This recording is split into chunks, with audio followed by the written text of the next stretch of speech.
Hey, this is Dr. Tobias Carling from the Carling Adrenal Center. Welcome to join us at this Facebook Live focused on primary aldosteronism, or Conn syndrome. It's the same thing. Sometimes we refer to it as primary hyperaldosteronism. And as you can see, today I'm very excited to be joined by Diana and Paul, who's going to be with us. And as you know, the Carling Adrenal Center, we see more patients with primary aldosteronism than anybody else in the world, and we do a lot of the operations on these patients. But just for those of you that don't know about primary aldosteronism, you have two adrenal glands. Primary aldosteronism means that you have one or more tumors of the adrenal glands that overproduce aldosterone. And aldosterone is a really toxic hormone because it goes from the adrenal gland throughout your body and affects especially the inner lining of blood vessels. So over time it puts you at risk of strokes and heart attacks, atrial fibrillation, obviously high blood pressure. You pee out your potassium, so your potassium levels are low. So with that introduction of primary aldosteronism, I'm going to introduce to you Diana. Hello everyone. I've had an opportunity to learn about this disease firsthand. It's been something that I didn't think I was going to have to do, but it happens. In terms of my story, I was 40 years old, never had high blood pressure in my life. In fact, I thought I had kind of some low blood pressure, and started getting indications that my blood pressure was getting higher. And so instead of getting told right away that I had Conn's, I went 11 years without someone telling me what I really had. So for 11 years I was diagnosed with high blood pressure. They could not control it with the number of medications that I had. I had a number of episodes where my potassium was extremely low, and I didn't know what was wrong with me. My doctors never suggested it was Conn's or PA, never heard of anything like that before. And thankfully in 2024, January of 2024, my doctor finally said, let's get to the bottom of this. We're going to send you to a nephrologist. We got to get you figured out because you're taking, too much potassium every day. You're on as many high blood pressure medications. We don't want you to be on that, and you're healthy otherwise, so we got to get to the bottom of it. And so my story is a little bit different than what you're going to hear from Paul's, but for me, I had to have a nephrologist just run my blood work, and within 2 weeks I found out what I had. Some people go 20 years and never know what they have. And so for me, Dr. Carling, I ended up getting diagnosed in February and was told that I had probably most likely a tumor, but they couldn't confirm it unless they did an MRI. So I did the MRI, and then they wanted to do surgery on me. And when I asked them, how many have you done? And they said, 1.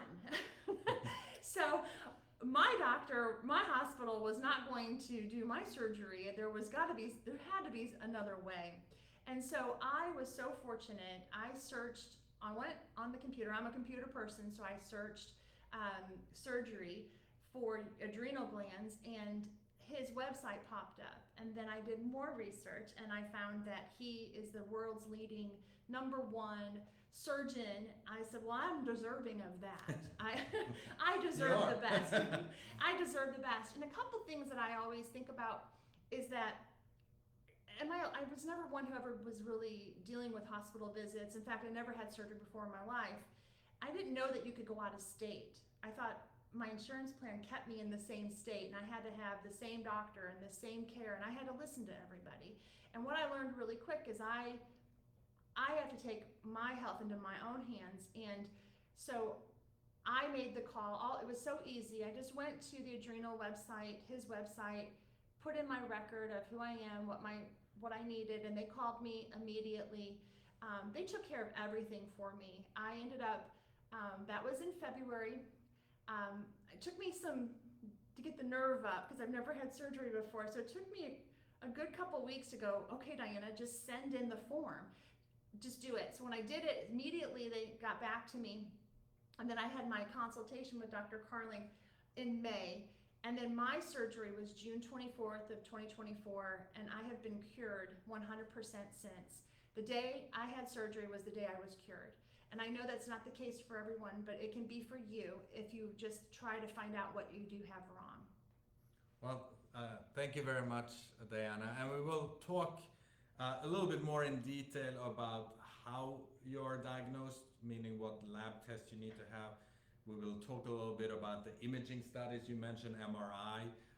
We'll talk a little bit about adrenal vein sampling and when that's needed. And then obviously we'll talk a little bit more in depth about the surgery as well as the medical treatment. There certainly is medical treatment in some situations. But I'll pass it over to Paul. So Paul, go ahead and introduce yourself and tell your story, so to speak. Hi everyone, my name's Paul, and as Diane mentioned, my story is a little different. I think I was having the symptoms for a lot longer period of time. I had high blood pressure even when I was younger, and even though I was physically fit and I exercised a lot. And then over time I started having worse symptoms, and similar to Diana, my blood pressure was not controlled with blood pressure medicine. And I also started having issues with my potassium levels, and it was dangerous. I was in the emergency room a number of times with extraordinarily high blood pressure, erratic heartbeat, and my potassium levels were dangerously low. And each time I was left the hospital, went back to my doctor, and we had no idea what it was. Just eat more bananas, and then take a potassium supplement, and let's try another blood pressure pill. And primary care doctors are doing their very best. This is something that even though it's common, they don't see it very often. And so they were trying really hard, but it took years and years and years, decades, for me to finally get a diagnosis. And I was at my daughter's college graduation. I had an attack. I watched her graduation on my phone in the emergency department. And first time a doctor said, you might have something wrong with your adrenal glands. And to be perfectly honest with you, I didn't know what an adrenal gland was. So, I came back, and my primary care doctor is really great. And he said, I don't know anything about this, so I'm going to need to send you to a specialist. And that's when the diagnosis was finally made. We did the right tests. We had the aldosterone-renin ratio test, and I finally figured out what it was. And I kind of did the same thing that Diana did. I said, I really want a good doctor who's done this a lot, because these are really in a dangerous place if you don't know what you're doing. And so I looked up best doctor, and actually I didn't find the Carling Center. I found Yale University, Dr. Carling. And so I called Yale and I said, I'd like to make an appointment with Dr. Carling. And they told me that he had left to start a hospital in Tampa, Florida, where I live. And so I thought, oh wow, this is kind of a blessing. And so I called and had an appointment within a couple of weeks. And it was near the end of the year. My surgery was on December 17th of 24. And I really wanted to have my surgery that year because I'd already met my deductible, and they were really, really helpful in finding a gap. And since I was so close, they could do it. And similar to Diana, ever since then, my blood pressure has been controlled. I still have to take a little bit of blood pressure medicine because I had it for so long, but it's controlled, and it's not just blood pressure. Anxiety levels are better. My energy levels are better. Absolutely changing everything in your life. And the surgery was remarkably easy. I mean, I was home in one day. I was, a little bit of pain, nothing bad, for a few days, and back at it. I was up and around by Christmas. So, thank you. Yeah, thank you. Yes. So let's talk about symptoms a little bit. So I think what we mentioned so far is high blood pressure. It's obviously a hallmark. Low potassium. So about half of patients have low potassium, but half of patients don't have potassium. But bottom line is, if you have high blood pressure and low potassium, the risk that you actually have primary aldosteronism is super high. And all those patients, basically have PA until proven otherwise. So high blood pressure, low potassium. But then you use two words, Paul, that I want you to elaborate on a little bit, and I'll ask Diana the same. You mentioned attacks and you mentioned anxiety. So talk a little bit about those symptoms, but because a lot of people, they just focus on the blood pressure, but we do know from studying patients like this, they have a lot more of those, what we call neurocognitive symptoms. So fatigue is very common, panic attack type symptoms, anxiety. So when you were up there in Washington, D.C., you mentioned you had one of those attacks. So can you elaborate on that, describe, what does it really feel like? Yeah, well, it's a very frightening experience. So if any of you have had it, it starts with a little bit of confusion. Your heart races, your blood pressure spikes. I don't walk around with a blood pressure monitor on, but it was skyrocketed. 200 over 110 or something like that. Really high blood pressure. You're disoriented. You get tingling in your face, and it's a kind of terrifying experience. The anxiety is kind of all the time. The disease progressed, my anxiety and panic attacks were much more common. I had to take medicine for it. I had to kind of plan ahead anytime I had an important meeting or something to make sure I was, had a way out if I needed it. And since the surgery, that's not been an issue. So it's been much better, and my potassium levels have been normal for over a year. Yeah. And so maybe I'll ask the same question to you, Diane. Any of those symptoms beyond just blood pressure being elevated? Well, being a woman, I just expected that, your bladder's gonna go, you're getting older, you can't sleep through the night, and I was up every night at least 4 times to go to the bathroom.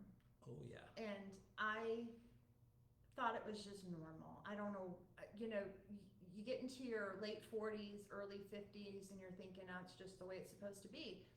And so I was up 4 times a night. So I remember the second night after my surgery, I slept through the night, the entire night, and I haven't woken up since. Every night I sleep, and I have so much energy. So going back to when I had the disease, I could not walk my dogs. I couldn't go up my flight of my stairs at my house without my heart rate going up to 115. I was terrified to have to travel alone. I always had a travel assistant with me. I own a company and I'm traveling all the time, and so I never was alone. I didn't want to have that happen to me where I was alone in a hotel room, and that's how my family found out about me having a stroke. I was terrified of a stroke. My family has incidents of strokes, high blood pressure, and I was terrified. And so when I was able to be cured, I felt immediately like a normal person. It's hard to explain, but I went back to when I was 18 years old, and my heart doesn't go like this all day, and I don't have this this feeling of a tingling sensation. It was like, it's hard to explain. It's like not like having your legs asleep, but it's like your body it just feels like it's out of whack, and I'm so thankful. I'm so thankful. 100%.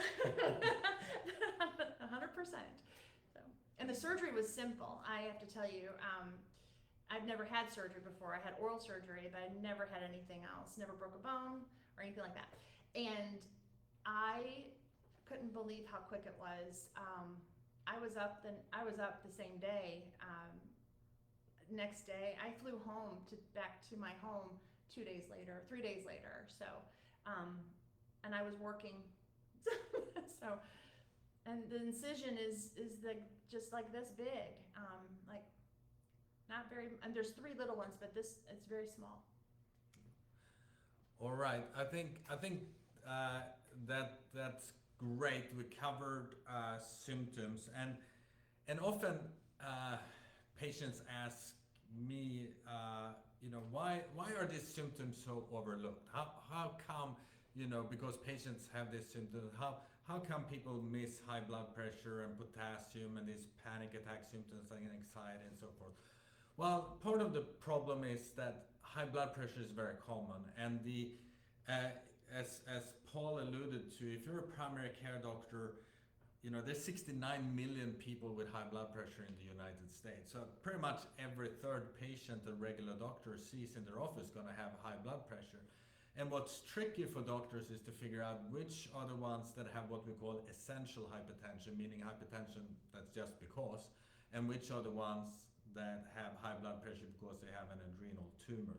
So that's part of the problem, to figure that out. Frankly, the second part of the problem is that people don't screen for it. So you have to check the correct labs. If you don't check the correct labs, you're not going to find this disease and the symptoms, both of them discussed, anxiety, panic attacks, waking up at night.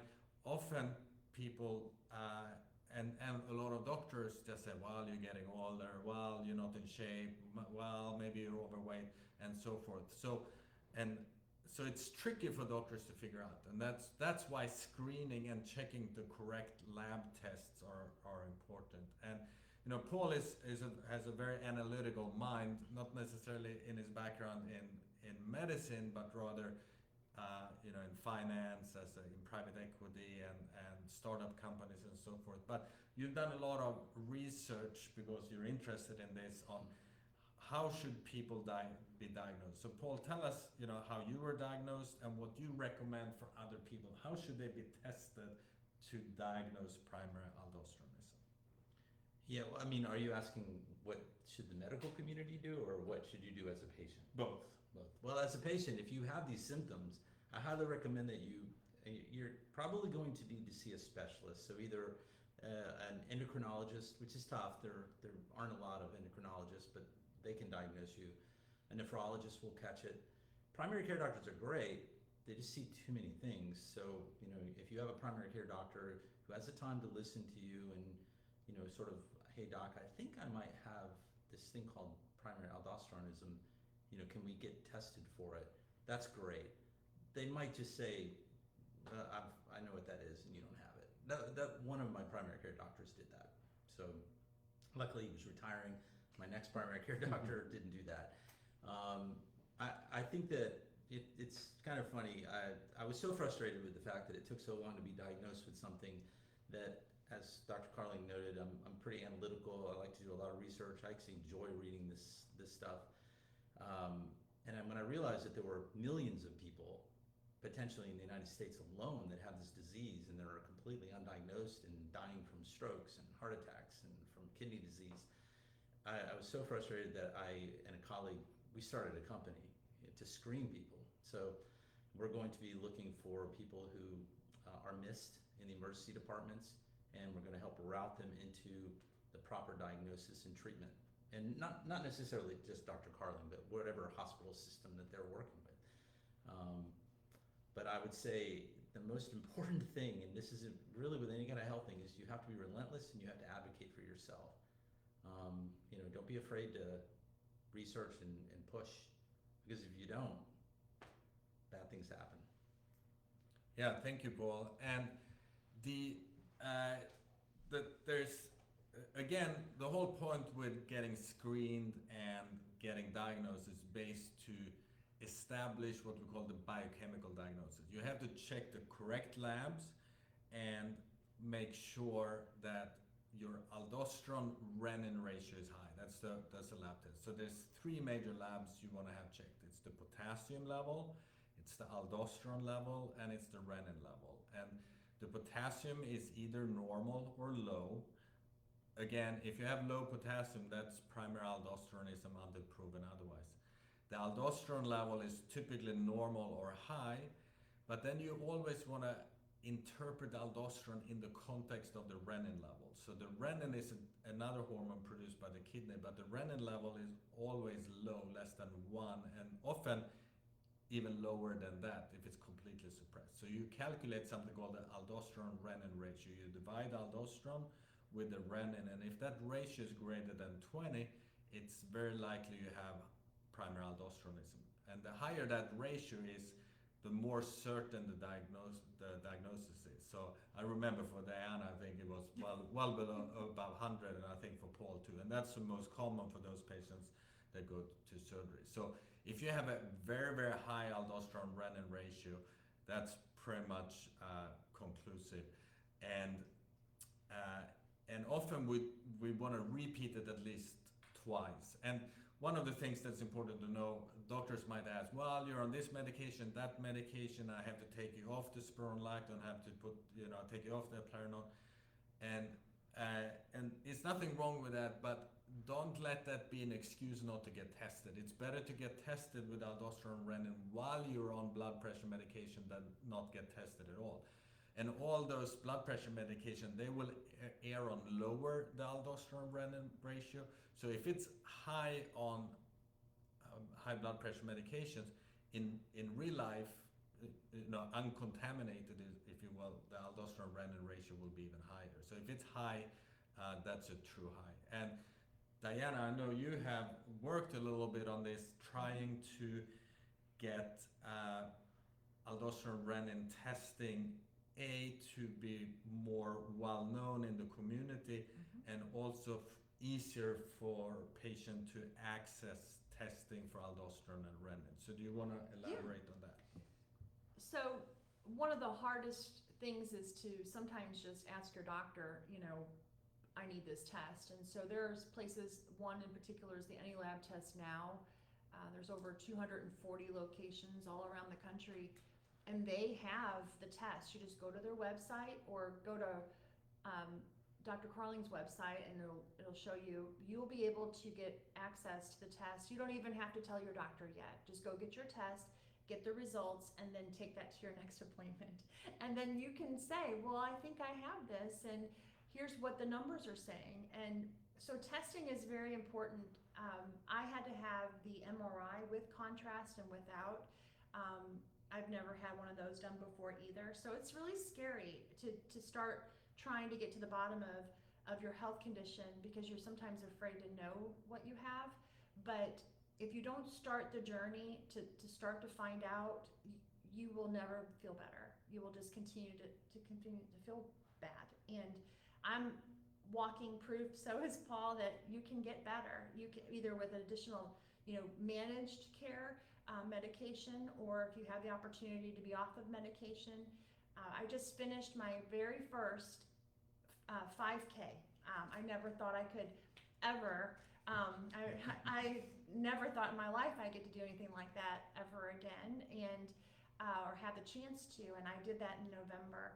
And I literally was crying all the way through the race because I was so joyful and people probably were like, gosh, she's terrible. She's just crying the whole time. But I was just in tears because I'm so thankful that I'm healed. And I just want to say thank you again, Dr. Carling. Thank you very much. So go get tested.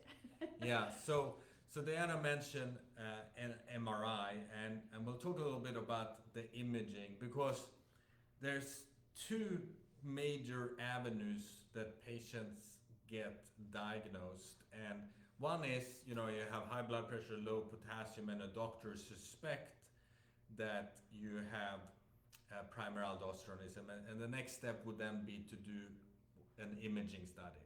And we typically use a CT scan as the first imaging study. The MRI can also be used. They have relatively similar pros and cons.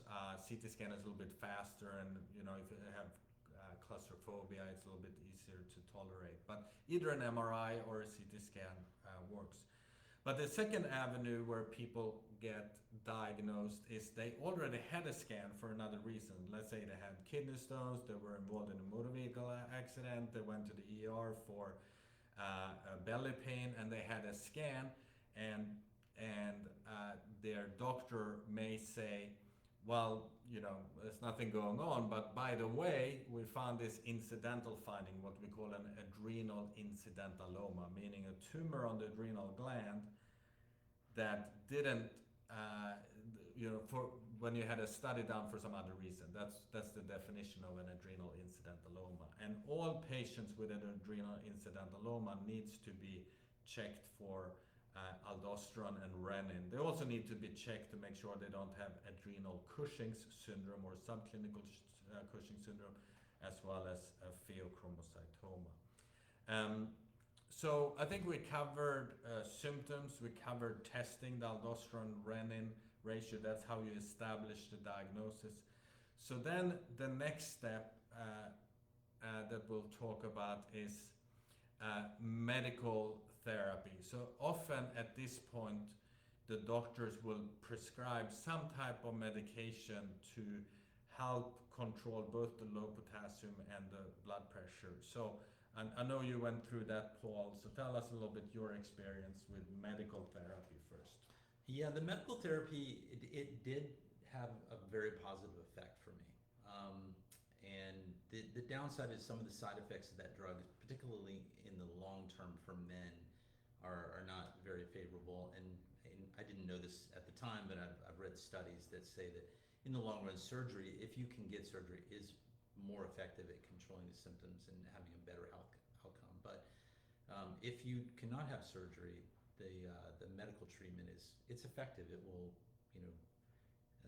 it blocks the absorption of this. Yeah. So the specific what we call targeted medical therapy is what we call an MRA, mineral receptor antagonist, and the two most common are spironolactone and eplerenone. Those are the two most common. And they block the receptor, so the aldosterone, the hormone, binds to the receptor on the cell surface, but that receptor is blocked by that medication, so the aldosterone can't function. So that's why spironolactone and spironolactone and eplerenone are helpful. And they're also called potassium-sparing diuretics because, as we talked about, the aldosterone makes you pee out the potassium. Since those medications block the receptor, you pee out less potassium, and thus your potassium is spared into your bloodstream. Because low potassium is really bad for you. That causes all this cramping. That's what causing all the peeing at night that you mentioned. So that's how those medications work. As Paul alluded to, especially for men, there's some serious side effects. And that has to do with these medications don't only have an aldosterone effect, they also have an estrogen effect. So for men, it can cause gynecomastia, which means your breast enlarge and grow and can become painful, causes a lot of erectile dysfunction, impotence, lack of sexual drive, and so forth. And for women, it can cause spotted bleeding and those kind of issues. But as a first line of treatment, pretty much if you can't tolerate those medications, it's a good idea to start those medications at least until you have surgery. So either as a bridge to surgery, and for those patients that have very mild disease or they couldn't tolerate surgery for some other reason, or they don't have access to surgery, those medications are a good start. So Diana, do you want to tell us a little bit your experience with medical therapy first? Oh yes, I ended up having 4 different blood pressure medicines, and they never, I find this a little funny, they never gave me spirolactone of all things. I never had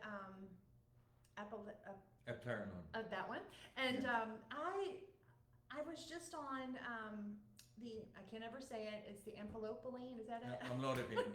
Yeah. So amlodipine. Yeah. That one too. And I was maxing out. I was at 10 milligrams. I was at 40 milligrams and asking to take more of potassium a day. I was very fortunate. I didn't end up in the ER. I probably should have gone. I'll be honest. I had one time.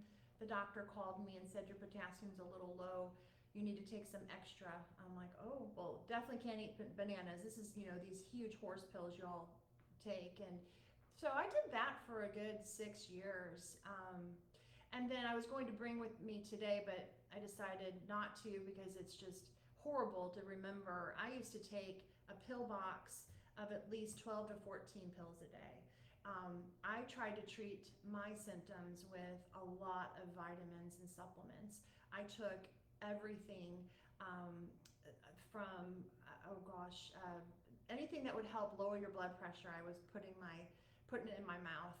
Anything I could help with just anxiety, calming my nerves. And I just seemed to think that those were working. So every morning I started my day with 12 pills. And it was such a wonderful day when I didn't have to do that anymore. But I really honestly can't believe I don't take anything anymore. I don't. And I'm so thankful. And every day I take my blood pressure just to be sure, or at least every other day, just to, and it's normal. And even on my worst stressful day, my blood pressure stays within a good range. I don't feel like I'm getting the fluttering on my heart. Those types of things are, medication for me was, I also, the potassium was very worrisome, having to keep taking that. And, but fortunately with my situation, my nurse practitioner, it wasn't my primary doctor, it was the nurse practitioner who said, we need to get to the bottom of this. But I was also on a path where I didn't want to have to take all this medicine all the time. You just don't want to be feeling that into your body. And I wanted to feel better. I think that's what it gets down to. I just really wanted to feel better. I'm like, I shouldn't be feeling like this. And so here I am, now I'm up every morning at 5 a.m. You can ask my family, they think I'm crazy, but I'm up and I'm going all day, and I don't get tired. I don't need anything in the afternoon to wake me up. I drink decaf, half calf. My body it's healing itself now, and I think that's just part of it. But if you have to take so much medicine and you're scared, it's just a terrible cycle. So being cured or at least having a plan with medicine would be a great solution for people. Definitely. Great, thank you, Diana. So we covered symptoms, we covered the lab testing, and we covered the medical therapy. But then for patients that want to pursue surgery, which is the only curative treatment, that fixes the problem. All the medications, whether it's spironolactone or other blood pressure medications, treats the symptom, but it doesn't fix the root cause. It doesn't make the tumor go away. It just treats the symptoms of the tumor. But then often the next step is either, as you spoke about, a CT scan or an MRI, but then also something called adrenal vein sampling. And we do get a lot of questions about adrenal vein sampling. And I was curious to hear from both of you, what kind of advice did the doctors tell you about imaging and especially adrenal vein sampling? And then I'll talk a little bit, because there's a lot of science that's coming out, and we're doing a lot of research trying to figure out which ones are the ones that really need adrenal vein sampling and who doesn't. And there's a lot of dogma in medicine, and you might read that or be told by the endocrinologist that everybody needs to have adrenal vein sampling, and some people get told, well, surgery is never helpful because adrenal vein sampling is so complicated and I can't find a radiologist and so forth. So tell us a little bit your experience, Paul, first with recommendations for adrenal vein sampling. What did you find by your own research? You mentioned you like to do your own research, and then I'll talk a little bit about it as well. Sure. And I don't know if I have recommendations. Right. No, just tell. Yeah. But in my case, I was a little bit fortunate. The blood test, the ratio of aldosterone and renin came back very, very high. So, it was pretty likely that I had a PA. And I did have imaging, so I had the contrast imaging done. And it was very obvious I had I don't remember how. A tumor. Yeah, I don't remember how big it was, but it was pretty big. And it was only on one side. And so my nephrologist and also Dr. Carling, they both kind of agreed there was probably no need to do the ABS. I don't think it's a very highly risky procedure, but it is risky. It's also expensive, and since it was so obvious that I had a tumor, that was the direction I wanted to go in. I didn't want to have an extra procedure, and it worked great. So so I know that in some insurance companies might require you to do it. So if that's the case, I mean, you can advocate for yourself if you clearly have a tumor on one adrenal gland and you clearly have PA from the ratio. Advocate for yourself.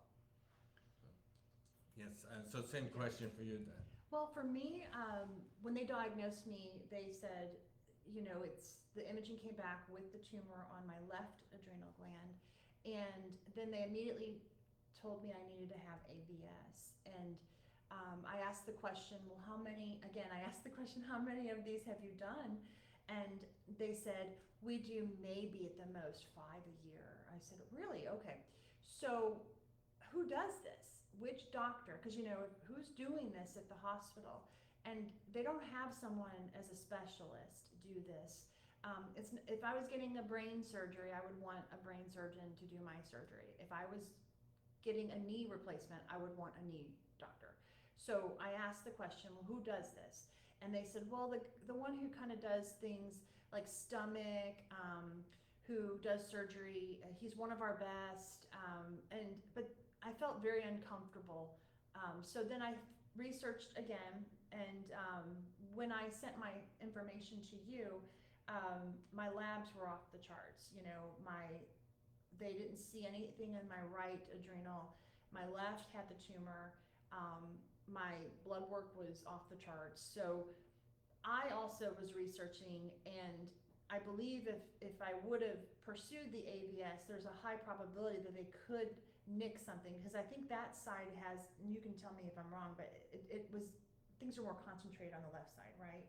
To where, on the right side. oh, actually. the right Yeah. side. Yeah. Oh, okay. But Yeah. I just knew that it was one of those things that I wanted another opinion. I wanted to have another doctor tell me what I needed, and so that's what you all provided for me based off of my labs, that it wasn't required.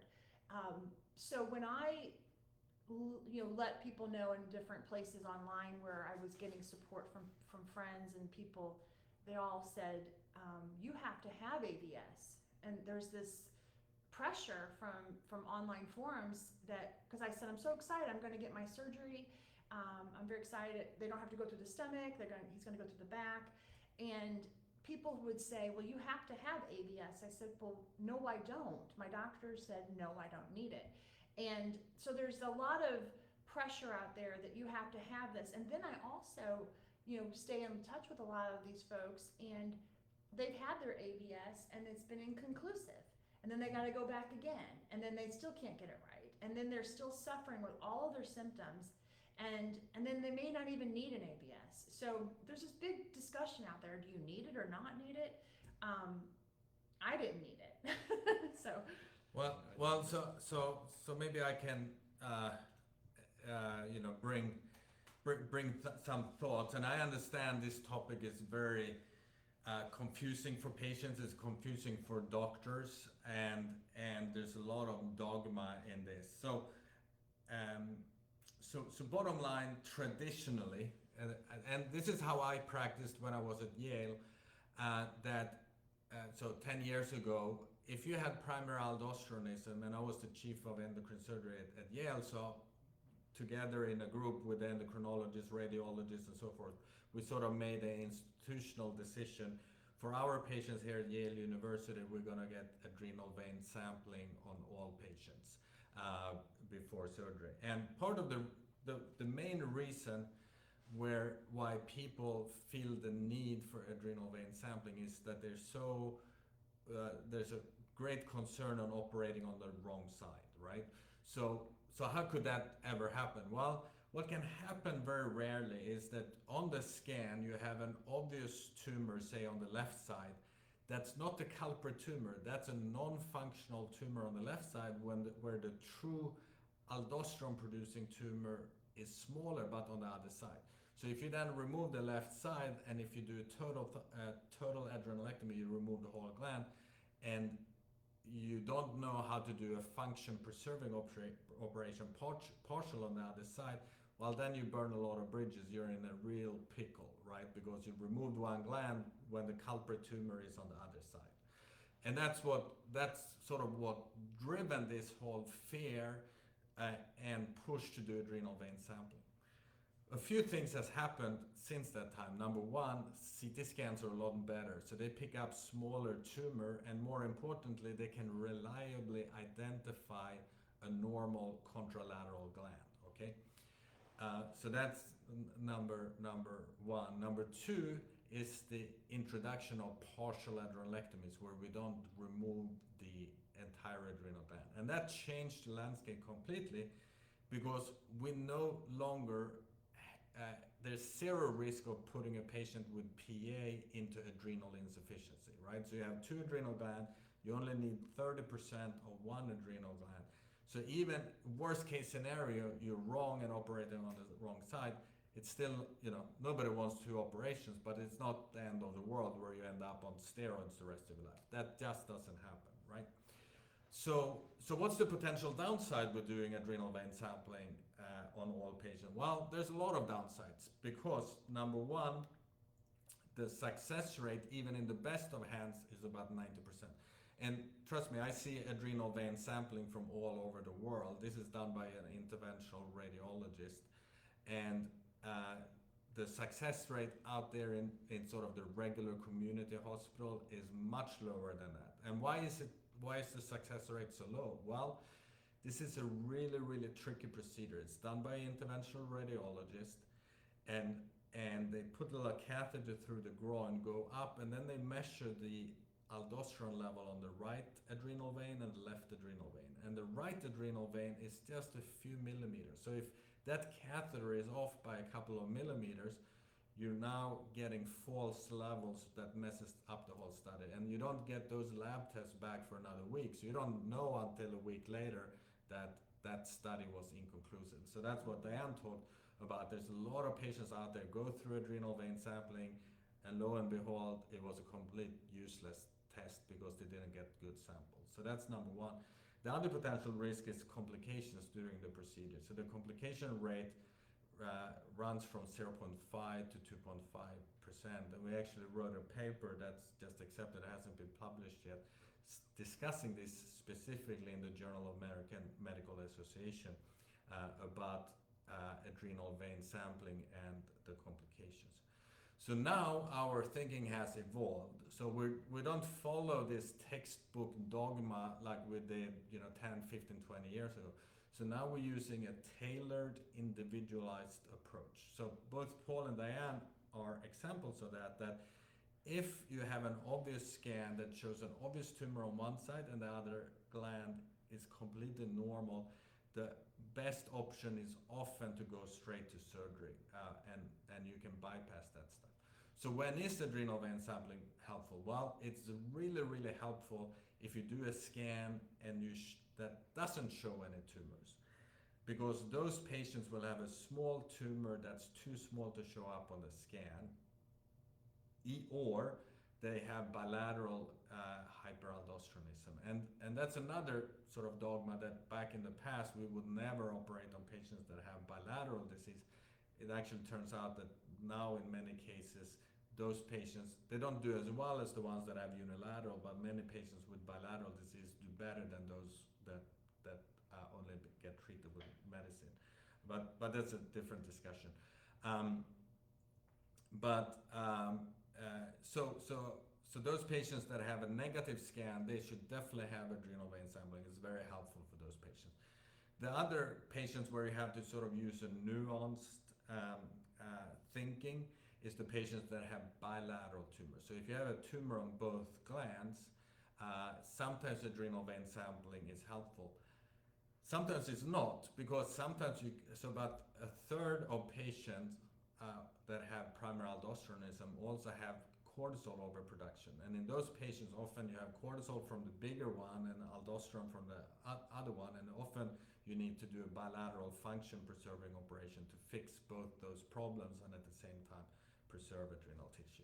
So that's why you really need to think these things through before you just sort of press the button and say, send the patient to the adrenal vein sampling. And unfortunately, a lot of doctors practice that way. In the same way you go on Amazon and just click, purchase. It doesn't, you can't just order an adrenal vein sampling without knowing who's the radiologist, how many, as Diane said, how many of these procedures do they do, what's their success rate. You need to know all those things, because otherwise you can have a really bad outcome.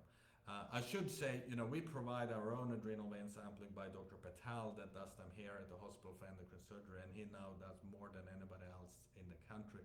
So that's a great option if you can travel to Tampa, you want to pursue adrenal vein sampling. We're happy to refer you and have Dr. Patel do it, because he's excellent. But if you live, wherever you live in the US or around the world, if you need adrenal vein sampling, it's worthwhile traveling to the best center, because it really matters who's doing that procedure. Because the success rate can be as low as 10%, all the way up to 92%, and that's been well published in the medical literature. So that was a long section about adrenal vein sampling, but I think it's worthwhile to talk through all about that. And I should say, on the website, I write blogs. There's a lot of blogs that talks about adrenal vein sampling. So really read this through, because it's counterintuitive for a lot of patients. A lot of doctors don't know about the latest data about adrenal vein sampling, and we have to be more personalized and more tailored in our recommendations.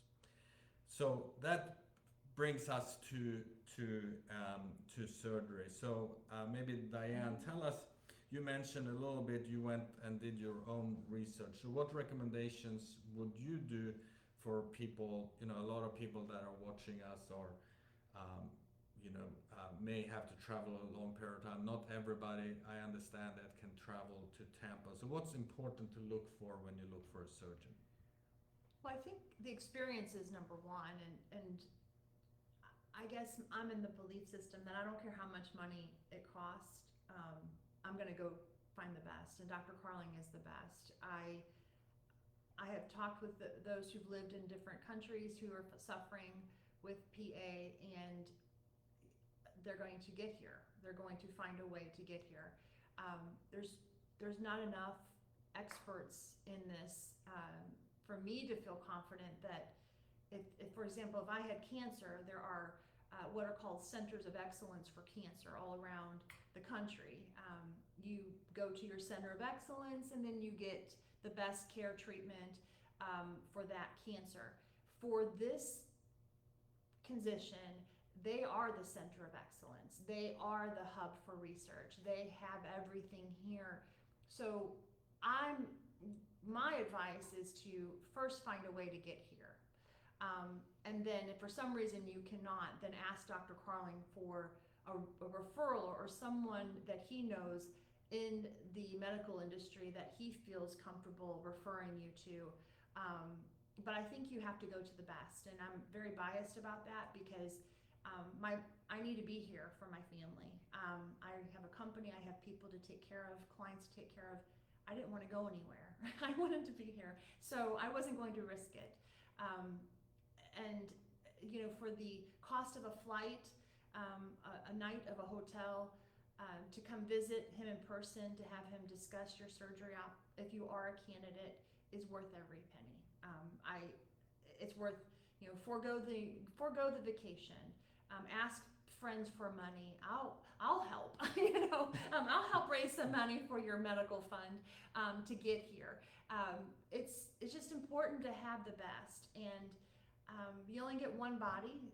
You've got 2 adrenal glands, and why not go to the best? That's my opinion. But the doctors that you have in front of you, ask the questions like I did. Ask them, how many of these have you done? And I did not feel comfortable in my answer, and that's why I went online and I searched. There's got to be something better than going through my stomach, and being out of commission for 6 weeks, and it was terrifying. I said, there's got to be something, and that's when I found Dr. Carling. Thank you, Diane. Yeah. So Paul, tell us a little bit about your experience with surgery, and what sort of the few weeks and now, you know, more than a year after, you know, so give us that whole period of time, what your experience. Sure. Well, as I mentioned, I had surgery a week before Christmas, so I was a little concerned that it was going to, you know, put me out of commission and I wouldn't have a chance to enjoy, you know, seeing my daughter and, you know, spending time with my family. But actually, it was really, I'd say, 3 days of being a little mopey. You know, I took pain pills for a few days, but it's a very, very small set of incisions. I mean, you can barely see the scars now. And, you know, a couple days later, you're kind of up and at 'em. I was more concerned that I was going to be too active and like rip something. So Dr. Carling's PA is absolutely fantastic. Meredith? Yeah. I want to make sure I got her name right. So I called her. She was very understanding that I'm a paranoid type of person and ask a lot of questions, and said, no, just don't lift anything heavy, you know. So I had a great Christmas. I've had a little bit of adrenal insufficiency over the course of the year. My body, it was kind of an interesting experience. I went from having very low potassium to having very low sodium. So sodium's very easy to get in a Western diet, turns out. So just really just eat the foods that you probably avoid some of the time. But but that's kind of resolved over time. You know, in the beginning I was taking more sodium. Now I'm really, you know, just taking electrolytes throughout the day. I've had a little bit of AFib, which is not because of the surgery. That is more potentially because I had high blood pressure for so long. Although that's still in question. It's kind of comes and goes. So it could just be because I need to exercise more. But really, I think if you have an experience like mine, you know, the first couple weeks your body will have to adjust. You know, things are a lot different. You'll probably feel better than you did before the surgery. You might not feel perfect, but over time, you know, just kind of use your body and eat healthy and, you know, do what your doctors tell you to do, and you'll be good. So that was my experience. The surgery itself, though, really, I mean, it was like having a small procedure and you're home the next day. Great. Yeah. Thank you. Just to comment on that, you mentioned you had a little bit of AFib more recently, you know, not related necessarily to the surgery. And I just want to comment on that because there's been a number of excellent studies that's coming out that two things. We mentioned medical therapy, but if you do scientific studies comparing patients that undergo surgery versus those that are just treated medically, there's a dramatic reduced risk of dying of stroke, heart attacks, and atrial fibrillation, specifically for those that undergo surgery. So medical therapy still helps because it's the worst for those that have nothing done, right? The one that have medical therapy is doing better, but the ones that are doing best are the ones having surgery. Again, you know, surgery may not be an option for every single patient, but you want to pursue surgery really, really hard, meaning you want to exhaust any avenue for surgery because that's clearly the best. So that's number one. Number two is that the patients that have the best sort of lifespan are the ones that are operated on at a very young age and cured at a young age. So that means that for patients that go untreated for a long period of time, meaning, you know, sometimes 8, 12 years, 20 years, 30 years, we see patients like Paul that's dealt with this for decades. And the longer you wait to have surgery, you improve a lot with surgery, but you never really get down perfect in terms of your risk level of cardiovascular disease had you never had that delayed in treatment, all along. And that has to do with that effect of fibrosis and endothelial dysfunction, meaning effect on the inner lining of blood vessels over time. Mm-hmm. So again, you're in much better shape had you never had surgery, but had you never developed this disease in the first place and taken so long, it's possible, obviously we're speculating now, but it's possible you never had those issues with atrial fibrillation in the first place. So that's an important point. But it's pretty dramatic. And we actually wrote a couple of papers that we've been plugging on the website, and you can go and read those scientific papers that clearly surgery for primary aldosteronism not only makes lives better, it actually prolongs life. So we reduce mortality, meaning fewer people are dying after they have surgery. So we just have a few minutes left. So I'm going to ask Diana, any last thoughts you have about primary aldosteronism, advice you can give, and then I'll ask Paul the same thing, and then we'll close after that. That sounds great. Well, I just want to make sure everyone knows that you're not alone. You know, you feel alone because you don't know what's wrong with you. And there are forums, and if you type in, you have high blood pressure, you'll end up in a high blood pressure forum. But if you're watching this, or if you know someone who has high blood pressure, just let them know. Just tell them, about this Facebook page, because we're not going to change this and help more people get diagnosed if we don't tell people about it. We have the very first Conn's Awareness Day, which is on April 14th. That was the very first year we've done that this last year. It's so nice to feel like you have your own day. Not that you wanted to have it, but you do have it. And so the awareness, I would just say you're not alone. There are a lot of people who have this who don't know they have it.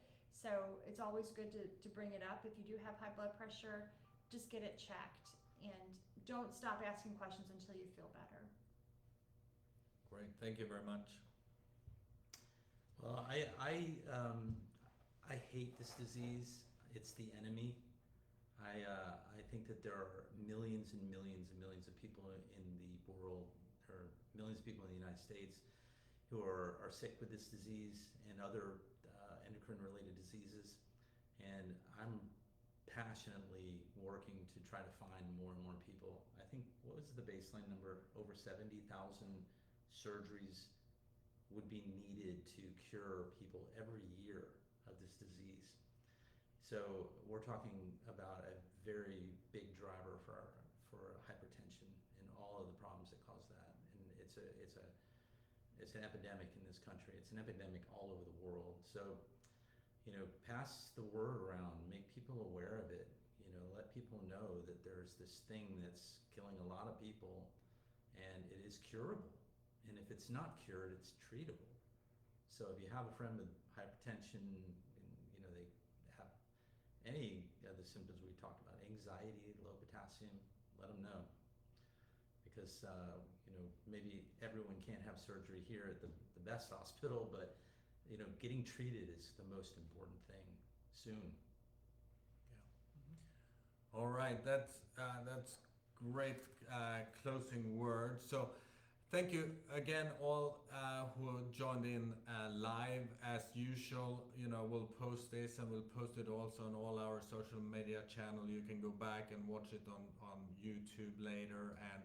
And again, we thank you all that sent in comments. I want to thank Diana and Paul so much for joining me. I think it's really impactful to hear directly from patients how because as doctors we try to understand, but nobody understands your disease as well as you do when you're dealing with it yourself. So it's very impactful to hear from patients. So with that, we're gonna sign off and say thank you very much for listening, and you guys have a great evening.